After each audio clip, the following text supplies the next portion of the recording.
वाञ्छाकल्पतरुभ्यश्च कृपा सिन्धुभ्येव च पतितानां पावनेभ्यो वैष्णवेभ्यो नमो नमः। श्रीकृष्ण चैतन्य प्रभु नित्यानंद श्री अद्वैत गदाधर श्रीवासदि गौर भक्तवृंद। हरे कृष्णा कृष्ण कृष्ण हरे हरे, हरे Ram Ram Ram Hare Hare. Hare Krishna. So welcome back to Bhagavad Gita discussion. So we have been discussing Bhagavad Gita. We started with uh, the first chapter of Bhagavad Gita. So we have been discussing text 4. So last time we discussed about Yuyudhana. So let's share the screen and get started.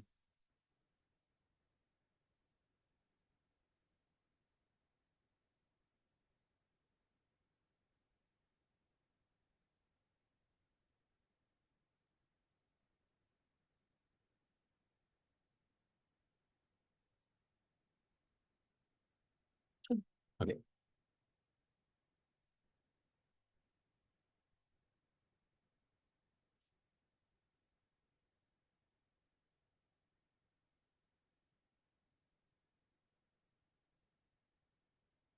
Okay. So oh.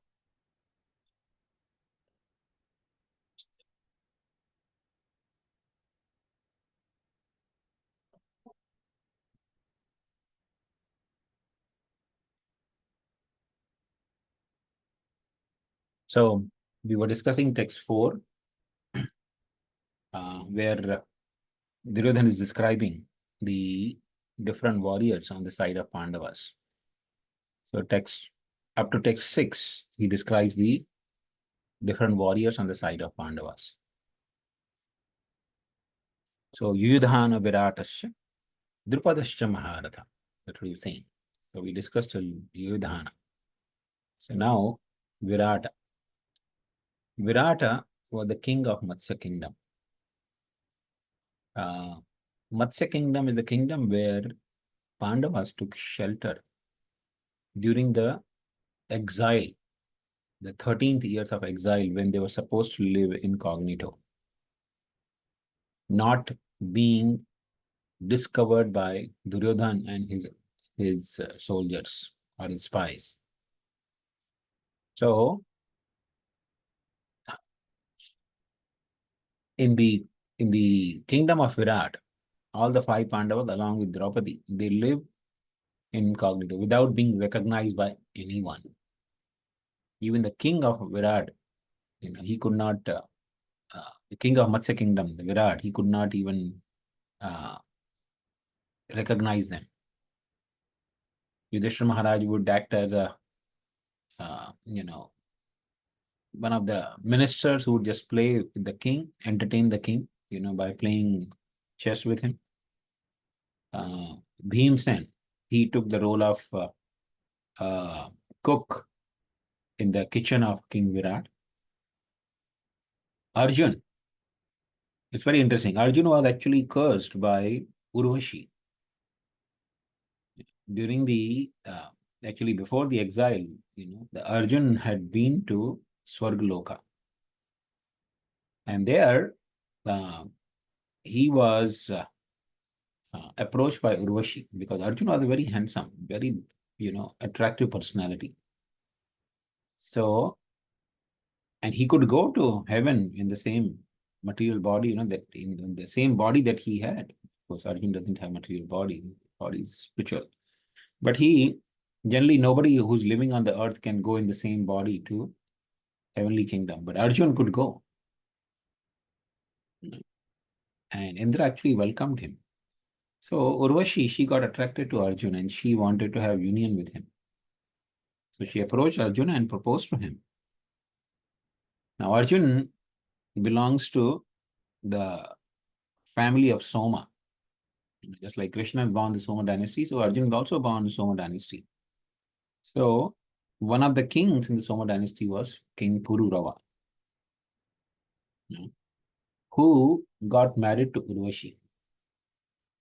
So in that sense, Arjun, being descendant of King Pururava, he recognized King Pururava as his, one of the grandfathers. you know.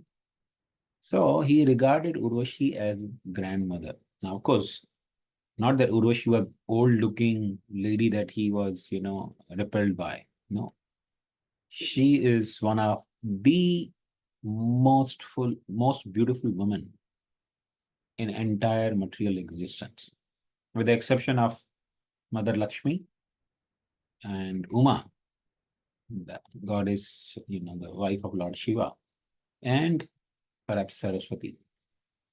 Beside these three, nobody can match the beauty of uh, Urvashi. So um, that's how beautiful she is, because she's born from the body of Narayan Rishi. So she approached Arjun and she said that I want to have union, but Arjun refused, saying that you are like my grandmother because you married to King Pururava, one of our ancestors. So you're worshipable for me. I cannot accept you as my, in conjugal relationship. She said, no, in heavenly planet, there is no such relationships. I'm a society girl of heaven. I can have union with, anyone, and nobody gets, tainted with sin for having union with me. And Arjun said, no, that may be true, but I cannot look at you as, the object of sensual satisfaction because you are like my grandmother. So he refused. And Oroshi got really angry and she cursed Arjun. Okay, then you become a eunuch. You'll not be able to have association with any woman. You become eunuch right away. So Arjun was little concerned, but then Indra came and Indra heard the whole thing.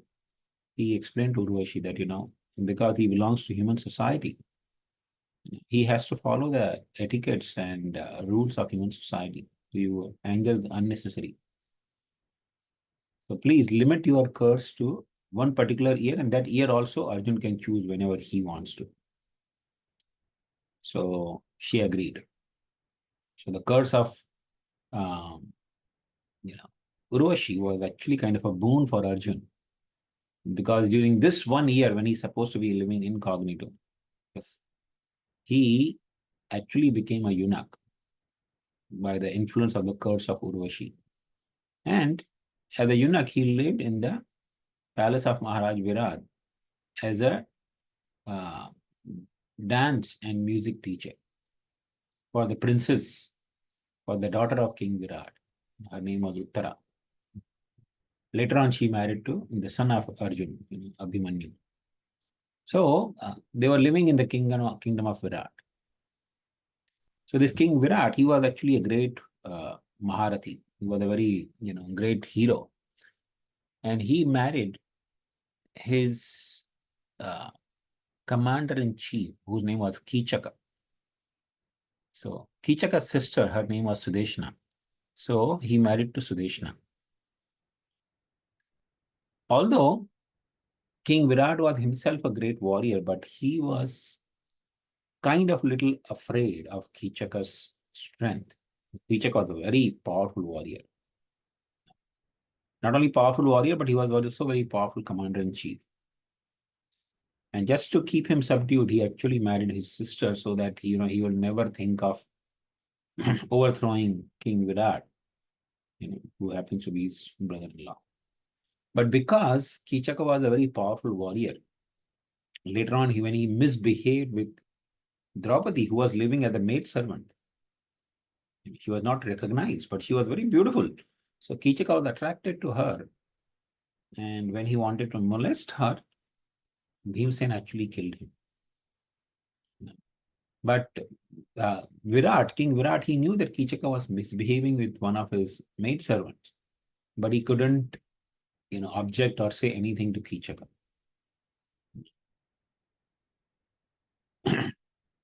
And King Virat had two sons and one daughter. Sons' names were Shankha and Uttara. They both, I think, were killed on the battlefield of Kurukshetra. They also fought on the side of Pandavas. And Uttara, when King Virat realized that she was being trained by Arjun, you know. So he offered Uttara in marriage to Arjun. But Arjun said, no, she's my disciple. I accepted her as disciple, and disciple is seen as a daughter. So she's like my daughter. I cannot accept her as my wife. But I accept her as my daughter. And since you wanted to offer her marriage, I accept her for my son, Abhimanyu. So in this way, Uttara was actually married to Abhimanyu. And King Virat, he brought one Akshoni division for Pandavas. The Pandavas had total 7 Akshoni divisions. One Akshoni division was brought by King Virat, and he became the commander-in-chief for that one Akshoni division. His son Uttar was killed by Shalya in the battlefield. I believe on the very first day of battle, he was killed by Shalya. Shalya was actually the uncle of Nakul and Sahadev, the brother of Madri, the king of Madras. And on the 7th day of battle, King Virat, he had battle with Dronacharya. And he was defeated by King Dronacharya. Then, along with his own son, whose name was Shanka, he harassed Drona. And Drona, during that, battle, he actually killed the Shanka, the son of Virat. And on the 15th day, Virat again had battle with Dronacharya, and he was killed by Dronacharya. So Battle of Kurukshetra lasted for 18 days. On 15th day, Dronacharya was able to kill Virat.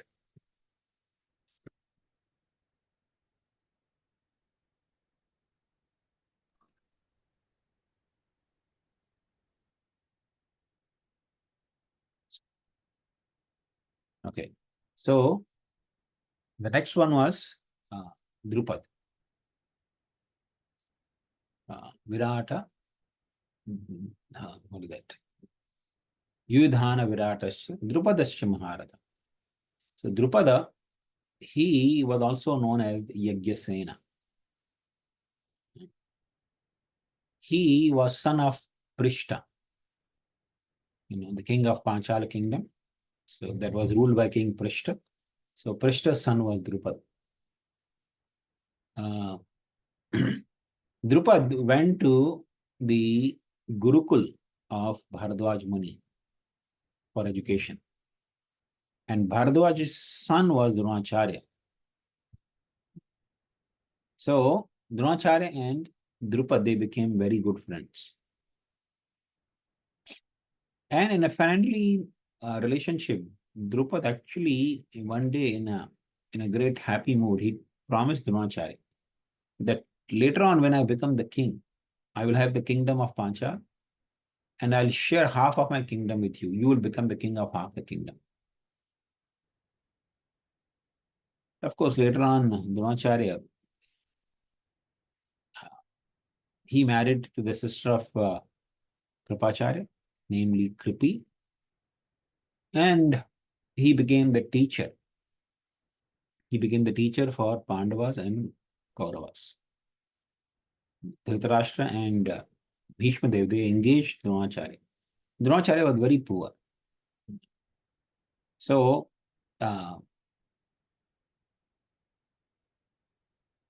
Dronacharya, when he got married to Kripi, they had a son named Ashwathama. So one day, because Dronacharya was so poor, sometime when Ashwathama would ask milk from his mother, she would give him the starch water of the rice mixed with some, sugar she put, and then she'd say, okay, this is milk, drink. So they were very poor. So one day his wife reminded him that, your friend had promised you that he'll give half the kingdom. You don't have to ask the kingdom, but at least he can help us, have some basic necessities fulfilled. Because Brahmanas are never very greedy. So even though Dronacharya's wife, Kripi, she was also Brahmani, she was not very greedy or, looking for a lot.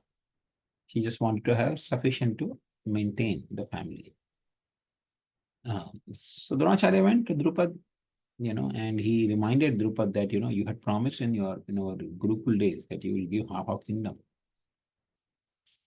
So when Drupad heard this, he actually became a little upset with Dronacharya. And he said, in childhood, we sometimes, become friends and we speak so many things. You shouldn't take those childish play to be very serious. Yes, I might have promised you, but that promise was made, as a you know, children's jest. They just speak something without much substance. So, but you are a Brahmana. You can ask me anything, I will give you. If you are begging as a Brahmana, I will give you everything. But don't claim the half of kingdom on the basis of that promise. If you beg from me, I'll give you the entire kingdom. But not as a friend. You shouldn't be asking me anything. Your friendship is done with the equals. You are not my equal. You are a Brahmana. You are superior to me.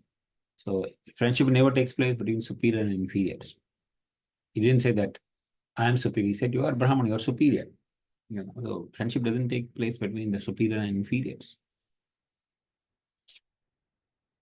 So Dronacharya felt insulted. He left. And later on, when he was engaged by Bhishma Dev, the teacher for Pandavas and the sons of uh, Dhritarashtra. So he gave them nice training, and later on, he asked Guru Dakshina from his students, that is Kauravas and Pandavas, that I want you to go and defeat Drupad and bring in front of me alive as a arrested. So first Duryodhana went.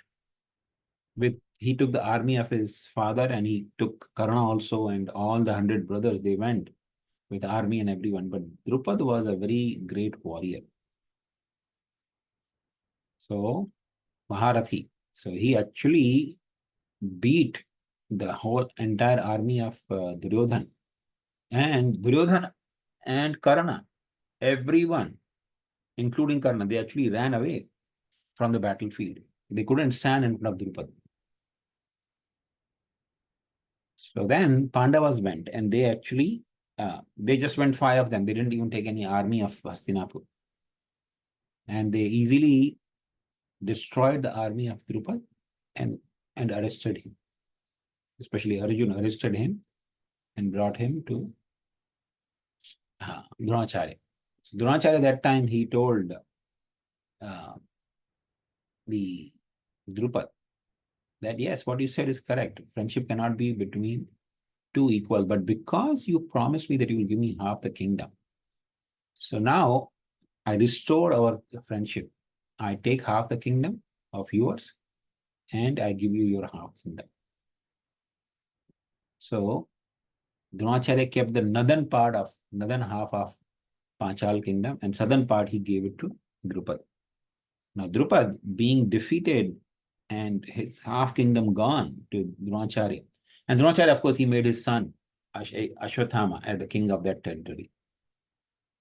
But Drupad didn't like it. He became rageful and very angry at Dronacharya because it was not just defeating him, it was insulting him. Defeating, taking half the kingdom away and giving him half the kingdom. So he became very offended and he actually went looking for some help. He knew that he's not capable enough to kill Dronacharya, but he wanted to kill Dronacharya. So he wanted to have a son who can actually kill Dronacharya. And that is possible by performance of yajna. So he went looking, but whenever he went to any Brahmana, then the Brahmanas would actually chastise Drupad that you are such a rascal, you are planning for Brahma Hatya and you want our help from you, for you, that's not possible. So Drupad kept looking. He was so determined that he wants to kill Dronacharya and he wants to have a son who can kill Dronacharya.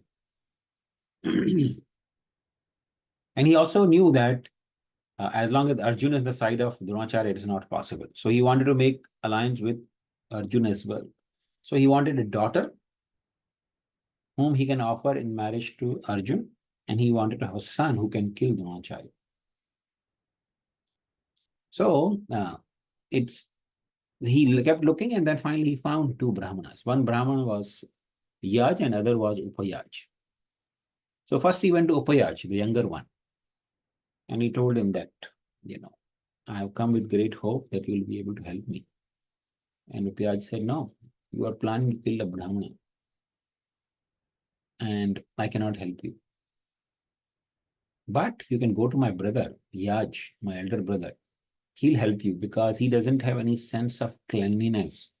He doesn't have any sense of morality, what is to be done, what is not to be done. He's a Brahmana, but he doesn't have that sense of discrimination. Drupada was wondering, why you're saying like that? So the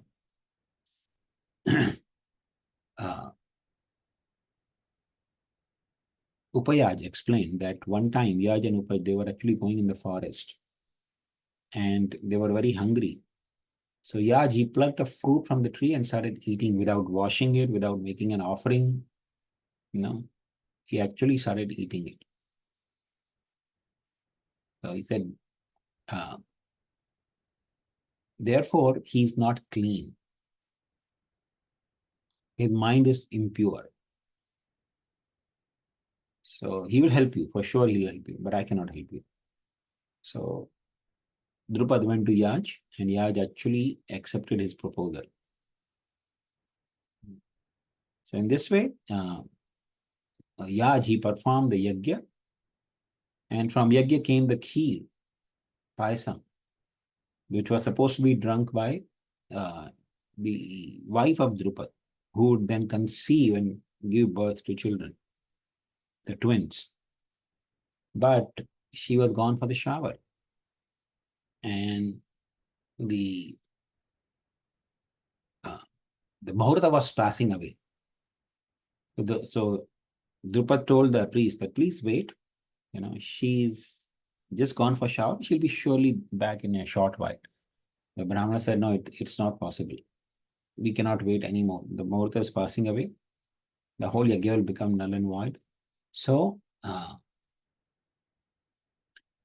he took the kheer and he poured into the fire.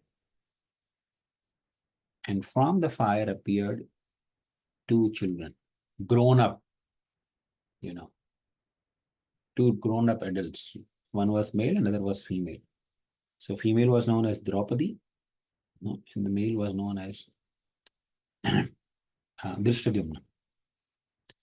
So beside these two children, Drupad also had two biological children, Shikhandi and Satyajit. They were his biological children, born from his wife. So, and later on, during the battle of Kurukshetra, Dronacharya and Drupad had the battle on the 15th day, and in that battle, Dronacharya killed Drupad. This is all about what was the fifth verse.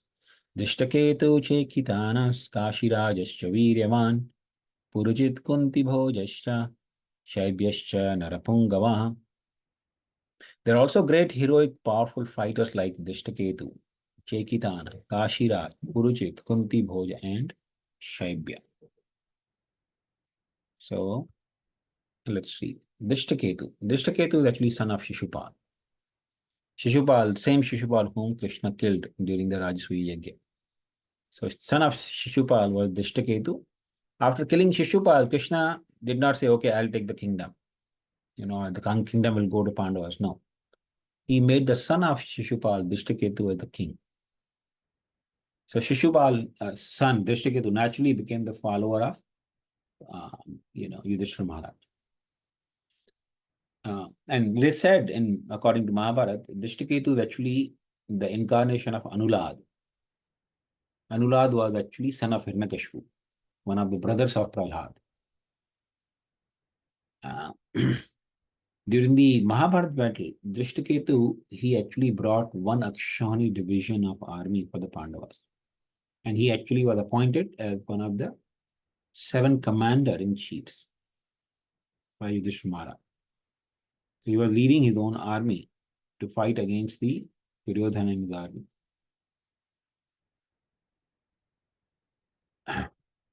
So during Mahabharata battle, Drishtaketu, he fought with many warriors. Few names which I actually mentioned is Bharat, and he fought with Bhalika. Bhalika was brother of Maharaj Shantanu, elder brother of Maharaj Shantanu. And he also fought with Bhurishrava. Bhurishrava was, I think, grandson of Bhalika. He also fought with Paurava, Kripacharya, Ambashta, and also killed Viradhana. Viradhana was, sorry, one of the warriors, who was fighting from the side of Duryodhana. Drishtaketu fought with Dronacharya and was killed in the fight. And it is said in Mahabharata that after the battle of Kurukshetra was over, Maharishi Vyasdev was actually invoking the spirits of all the soldiers who had passed away on the battlefield, on the surface of Ganga. And all their souls could be seen. So the soul of Drishtaketu was also evoked on the surface of Ganges water by Vyasdev.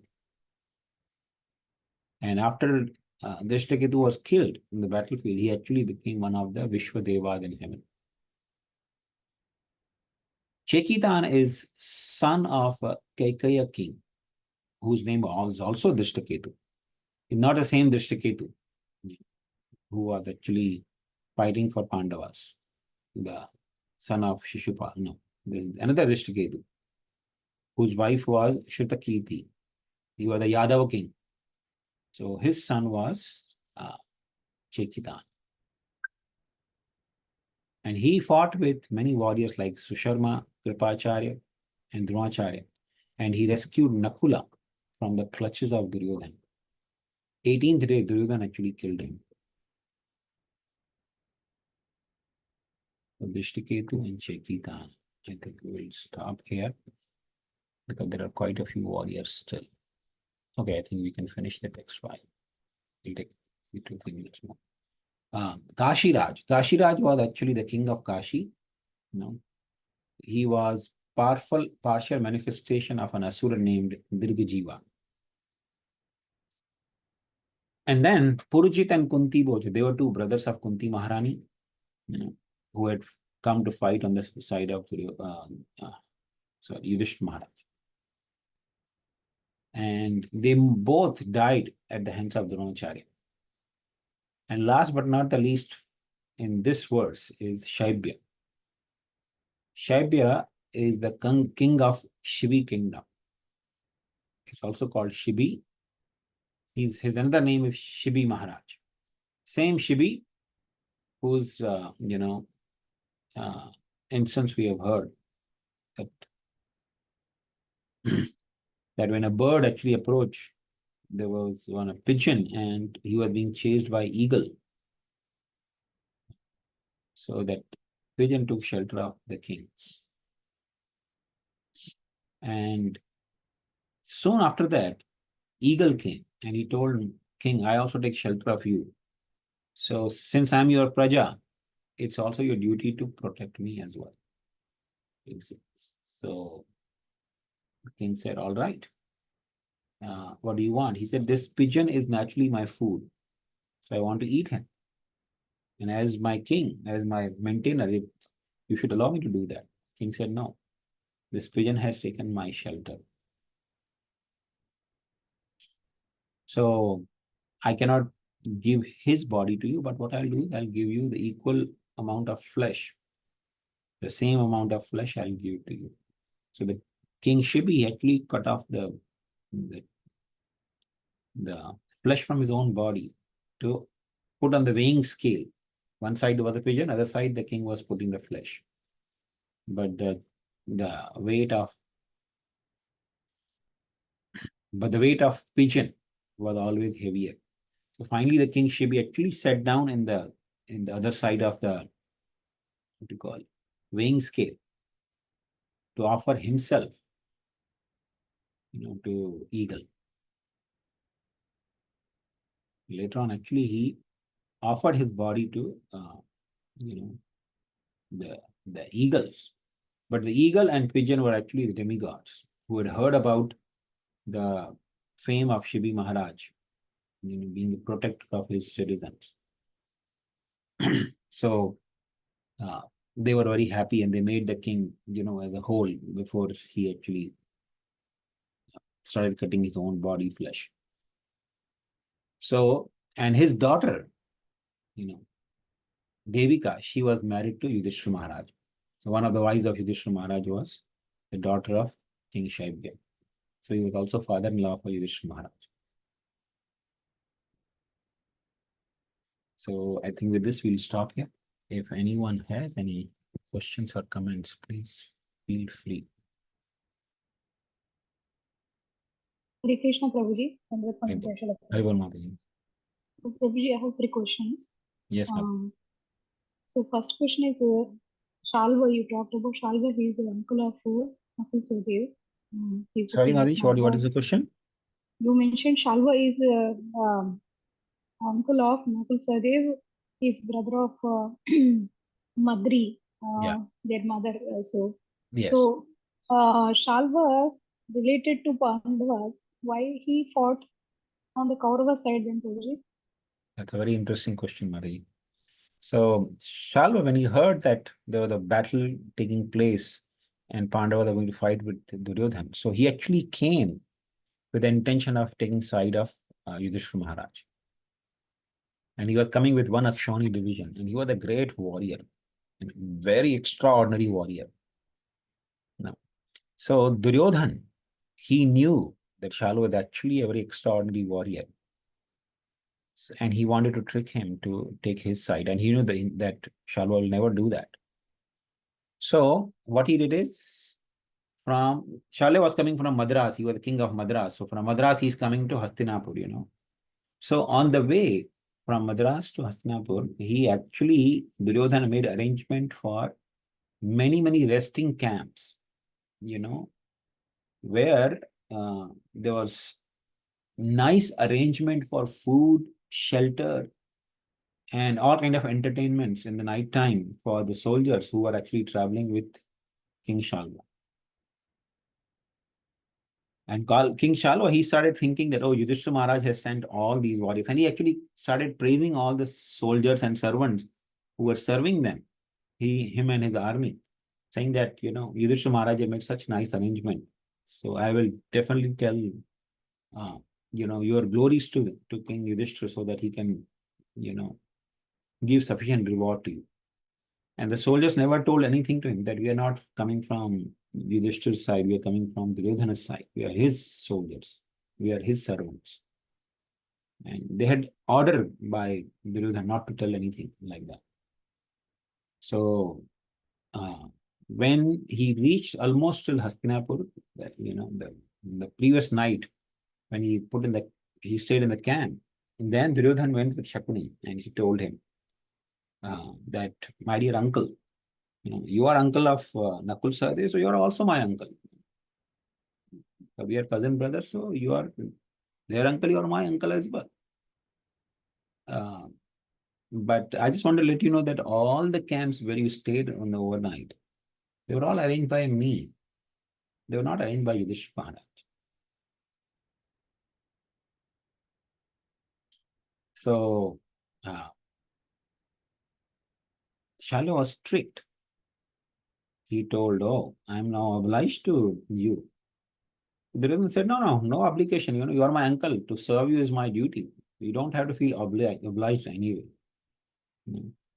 So he actually So he actually tricked Shalu, and the Shalu said, "No, you asked me something in boon in return.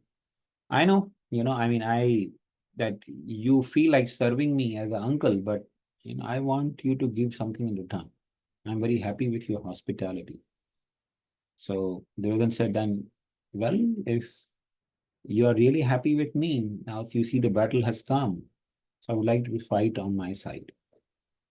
Along with your army, you come to my side and fight on my behalf." So Shalu was obliged. So he went to Yudhishthira Maharaj to inform him, and he told him that, I'm going to fight with,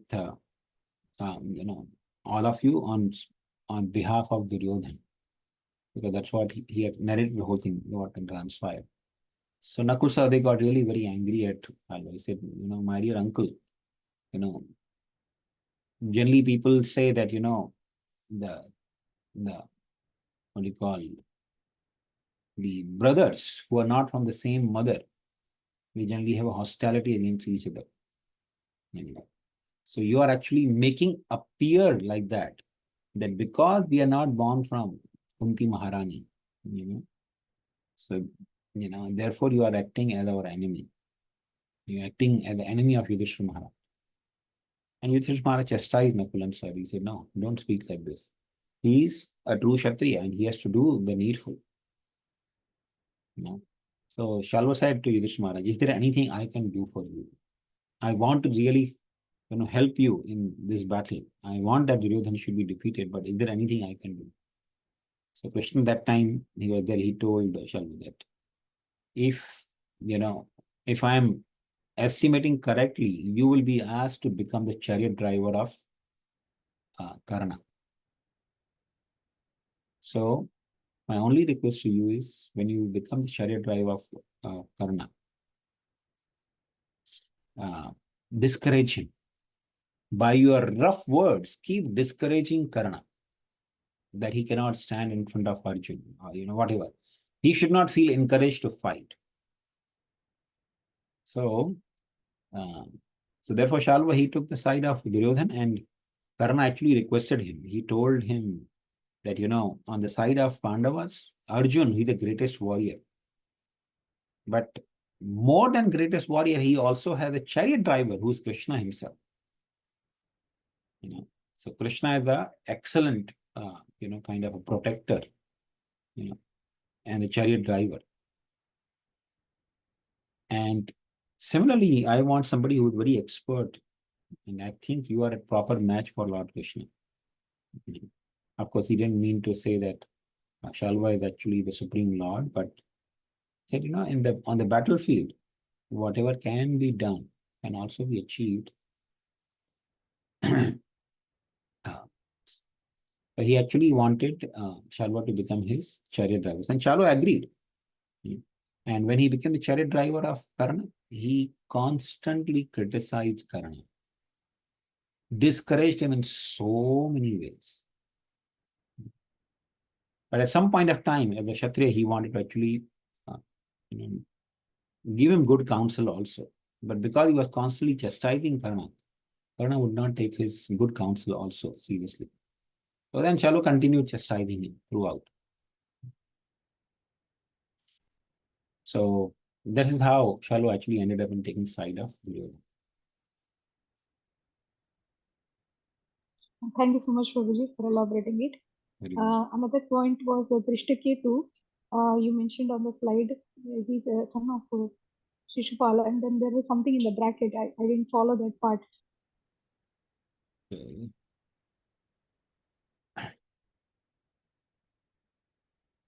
So there is also another Drishtaketu who was son of Drishtadumna, the son of Drupad. So it's not that Drishtaketu. That Drishtaketu is different, who was son of Drishtadumna, but this is Drishtaketu who was son of Shishupal.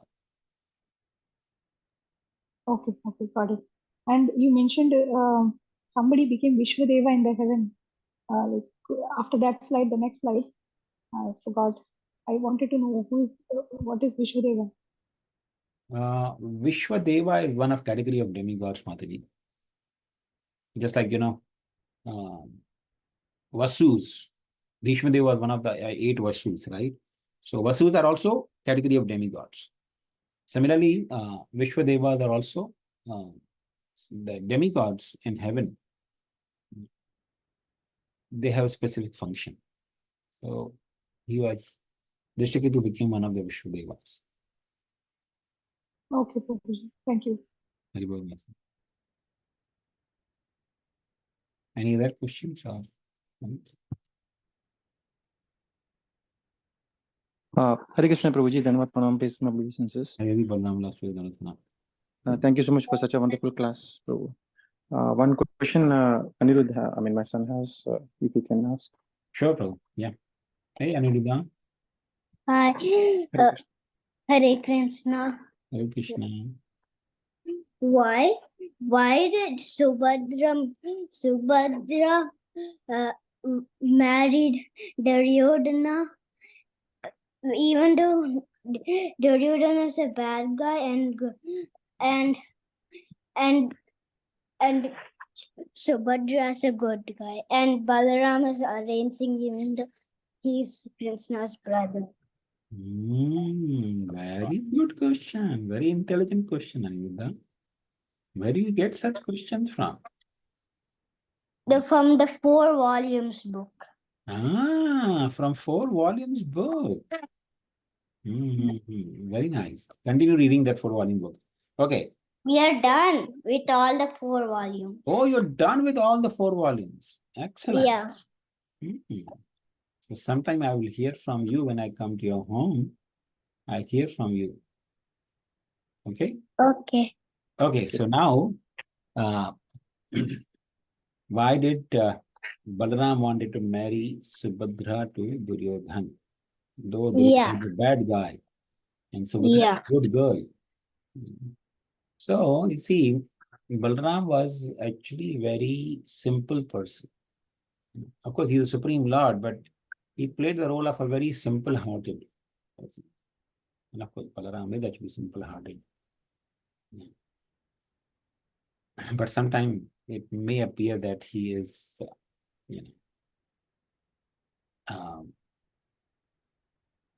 naive. But Balaram, he is actually a very simple person. So Duryodhan, he was advised by his uncle Shakuni to approach Baladev because Shakuni knew that sometime in the future there will be war, especially after the battle of, after the gambling match, where Duryodhana had insulted Pandavas, insulted Draupadi in so many ways. So it was sure that there was going to be battle. And Shakuni wanted that Duryodhana should be safe. He should be victorious in that battle. And he knew that if Duryodhana has more and more powerful warriors as his relatives, then he will be safe.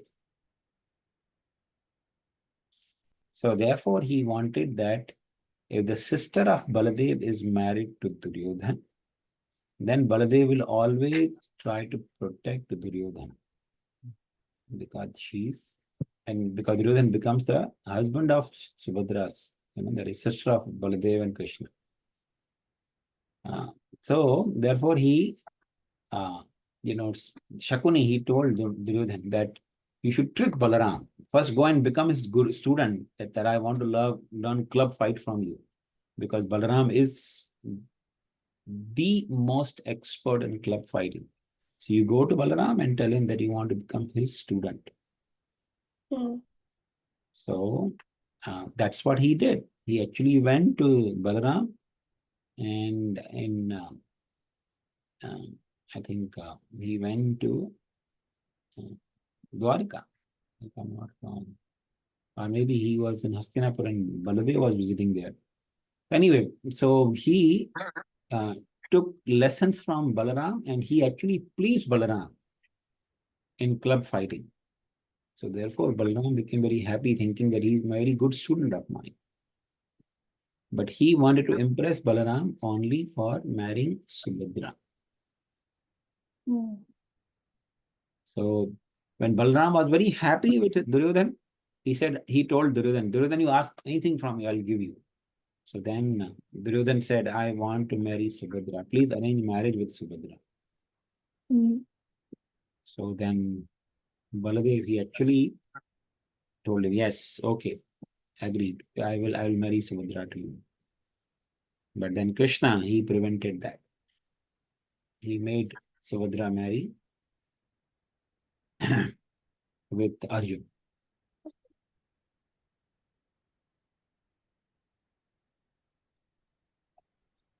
Okay. I hope that answers your question. Sorry. Yeah, I have another question. Okay, tell me, what is the other question? How did Ekalavya shoot arrows even though he lost his thumb? Who? How did Ekalavya shoot arrows even though he lost his thumb? Oh, how did he do even though he lost? How did he fight even though he lost his thumb? Yeah. Well, Eklavya lost only thumb, but he had other fingers, right? So he could use other fingers for fighting. May not be the archery so well, but he could fight with other weapons like sword or other thing, daggers. So he could fight with those. How last question. Hmm. How did Ekalavya shoot the dog without injuring it? But that was something amazing skill he developed. He sealed the dog's mouth without killing or hurting the dog. So that's an art, actually. It's very wonderful art. Somebody who's expert in archery, in shooting arrows, he can actually do that. Okay. Okay? Okay. Thank you. Thank you. Thank you Okay. very much. And, so thank you very much, all the devotees. We'll stop here.